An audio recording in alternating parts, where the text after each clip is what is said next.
بسم اللہ الرحمن الرحیم نحمدہ ونصلی ونسلم علی رسول الکریم۔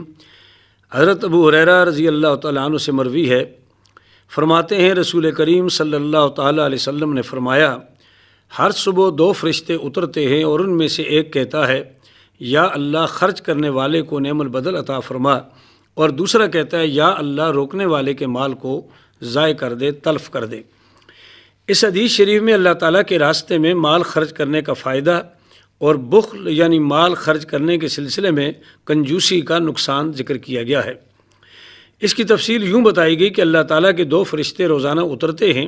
اور ان کی ذمہ داری یہ ہے کہ ان میں سے ایک راہ خداوندی میں مال خرچ کرنے والے کے لیے برکت کی دعا کرتا ہے، اور دوسرا بارگاہ خداوندی میں عرض کرتا ہے کہ یا اللہ جو شخص مال کو روک رکھتا ہے اور تیرے راستے میں خرچ نہیں کرتا اس کے مال کو ہلاک کر دے۔ اللہ تعالیٰ نے انسان کو عقل جیسی اہم نعمت عطا فرمائی ہے جو اسے سیدھے راستے کی طرف لے جاتی ہے اور برائی کے راستے سے روکتی ہے، نیز عقل اسے غور و فکر کی راہ دکھاتی ہے۔ اس لیے جو لوگ اپنی عقل کو کام میں لاتے ہیں وہ اس بات کو بخوبی جانتے ہیں کہ ہمارے پاس جو کچھ بھی ہے وہ جان ہو یا مال یہ عطیہ خداوندی ہے اور ہم اس کے مجازی مالک ہیں۔ اس کا حقیقی مالک رب کائنات ہے، لہٰذا ہمارے اعضاء، ہمارا وقت اور ہمارے مال کا مصرف وہی ہونا چاہیے جو ان چیزوں کے حقیقی مالک نے متعین فرما کر انبیاء کرام، آسمانی کتب اور مبلغین اسلام کے ذریعے امت مسلمہ کو بتایا۔ اس لیے ہر مسلمان کی ذمہ داری ہے کہ وہ نفع و نقصان کو نظر انداز کرتے ہوئے صرف اس بنیاد پر کہ یہ اس کے خالق و مالک کا حکم ہے اپنا مال اللہ تعالیٰ کے حکم کے مطابق ان جگہوں پر خرچ کرے جہاں اللہ تعالیٰ نے اسے حکم دیا ہے، نیز اس کے دیے ہوئے مال کو روک رکھنے سے بھی اسے گریز کرنا چاہیے۔ لیکن جب آدمی عقلی تقاضوں کو نظر انداز کر کے نفع و نقصان کی دنیا میں کھو جاتا ہے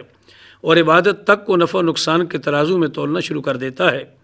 اور وہ پوچھتا ہے کہ مجھے اس عمل کا کیا فائدہ ہوگا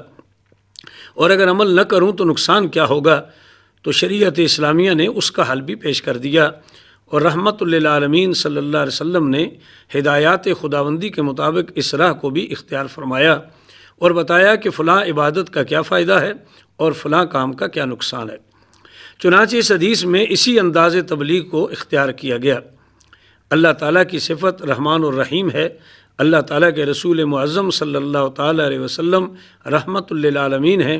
اور قرآن مجید کو اللہ تعالیٰ نے رحمت بنا کر نازل کیا، اور اسی رحمت کا تقاضا ہے کہ انسان کو بھٹکنے سے بچایا جائے۔ اس کی ناقص سوچ نقصان دہ چیز کو نفع بخش اور نفع رساں چیز کو نقصان دہ سمجھتی ہے۔ ارشاد خداوندی ہے عسیٰ ان تکرہوا شیئا وہو خیر لکم وعسیٰ ان تحبوا شیئا وہو شر لکم۔ قریب ہے کوئی بات تمہیں بری لگے اور وہ تمہارے حق میں بہتر ہو، اور قریب ہے کہ کوئی بات تمہیں پسند آئے اور وہ تمہارے لیے بری ہو۔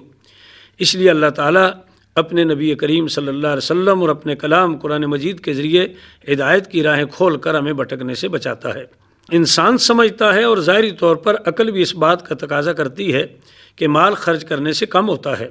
اور روک رکھنے سے بڑھ جاتا ہے، لیکن رسول اکرم صلی اللہ علیہ وسلم نے ہمارے اس فلسفہ کو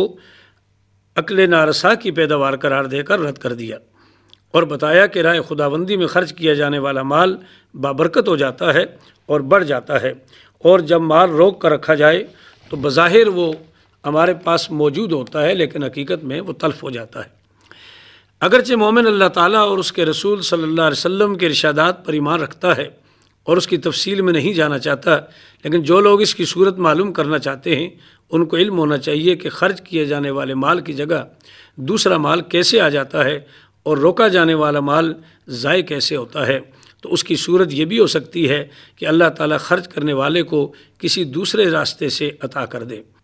مثلاً کوئی اسے عطیہ دے دے، یا اگر وہ تاجر ہے تو اسے بہت زیادہ نفع حاصل ہو جائے اور اس کی تجارت میں اضافہ ہو جائے،